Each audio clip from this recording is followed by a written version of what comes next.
Angels are not vague spiritual silhouettes drifting through the pages of Scripture. They are a structured, intelligent, organized civilization created by God before the foundations of the world. They are not former humans, not ghosts, and not ancestors. They are a distinct order of beings with their own ranks, jurisdictions, and assignments within the government of heaven. Before the first star burned or the first mountain rose, angels already existed. When God laid the foundations of the earth, the morning stars sang together, and all the sons of God shouted for joy. They were present, watching creation unfold, witnessing the birth of time, matter, and light. Angels are created beings. They are not eternal in the way God is eternal. They had a beginning, and that beginning was spoken into existence by the same God who formed galaxies with his breath. They are immortal, but not self-existent. They live forever, but they do not originate from themselves. They possess intelligence, emotion, and will. They speak. They reason. They rejoice. They worship. They obey. They can also rebel, as 1/3 did under Lucifer's leadership. But rebellion did not erase their nature, only their allegiance. The loyal angels remain ministers of flame, executing the will of God with perfect precision. Heaven is not chaotic. It is governmental. Angels operate in ranks and orders. There are cherubim, the throne-bearers and guardians of God's holiness. There are seraphim, the burning ones who cry, "Holy, holy, holy," before the throne. There are archangels, chief princes who oversee vast domains of authority. There are watchers, messengers, warriors, and administrators. Cherubim are not chubby winged infants. They are powerful, multi-faced, multi-winged beings who stand closest to the throne. They guarded Eden after the fall, not with sentiment, but with flaming swords of judgment. They are throne guardians, carriers of divine presence, protectors of holy space. Seraphim are beings of fire. Their very name means burning ones. They are not gentle. They are not soft. They are radiant, blazing, overwhelming. They cry out the holiness of God with such force that the thresholds of heaven shake.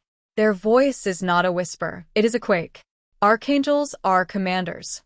Scripture names Michael as one of the chief princes, a warrior who stands for Israel. Gabriel appears as a messenger of revelation, delivering announcements that shift the course of history.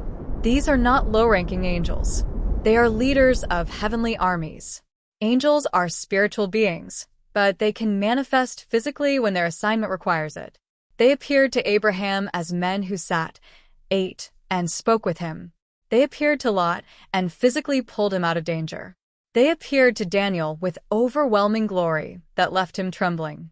They appeared to Mary with a message that would alter the world. Angels travel. They are not omnipresent. They are sent. They arrive. They depart. They move through realms and dimensions according to God's command. They are not all-knowing. They desire to look into the mysteries of redemption because those mysteries were not written for them. They are not all-powerful.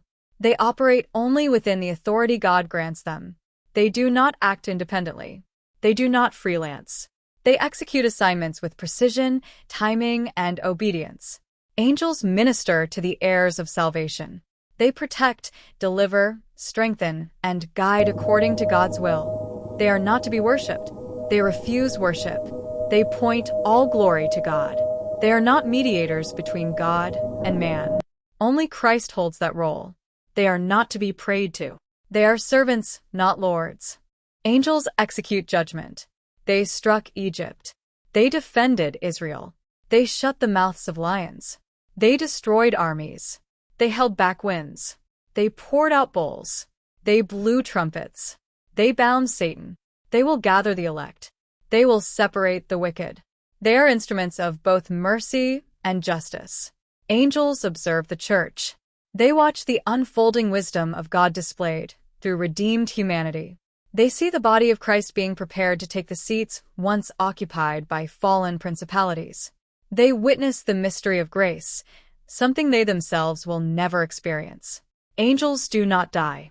Jesus said plainly that angels do not marry and do not die. They are immortal by design. This is why Enoch's translation stands out. He did not die, yet he was human. His story is a prophetic sign, not a template. It shows God's ability to take a man directly into his presence without death, but it does not make Enoch an angel. Enoch's translation testifies to God's authority over death. It foreshadows resurrection. It previews rapture. It demonstrates that God can bypass the grave entirely when it serves his purpose. But Enoch remains human, redeemed, preserved, and taken, not transformed into an angelic being. Angels are always aligned with God's purposes. They rejoice when sinners repent. They strengthen the weary. They guard the righteous. They war against darkness. They stand ready for the final commands that will shake heaven and earth. They are not sentimental. They are not emotional in the human sense. They are loyal, disciplined, and unwavering. They do not question God's decisions. They do not negotiate assignments. They execute. Angels appear throughout Scripture at turning points. They appear at births, at judgments, at deliverances, at revelations, and at resurrections.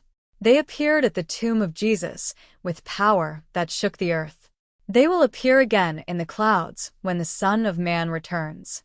Angels are involved in spiritual warfare. Daniel's prayers were delayed because a principality resisted the messenger angel until Michael intervened. This reveals a structured conflict in the unseen realm, not chaos, but warfare with ranks, strategies, and territories. Angels are not omnipotent, but they are powerful. One angel killed 185,000 Assyrian soldiers in a single night. One angel shut the mouths of lions. One angel rolled away the stone from Jesus' tomb.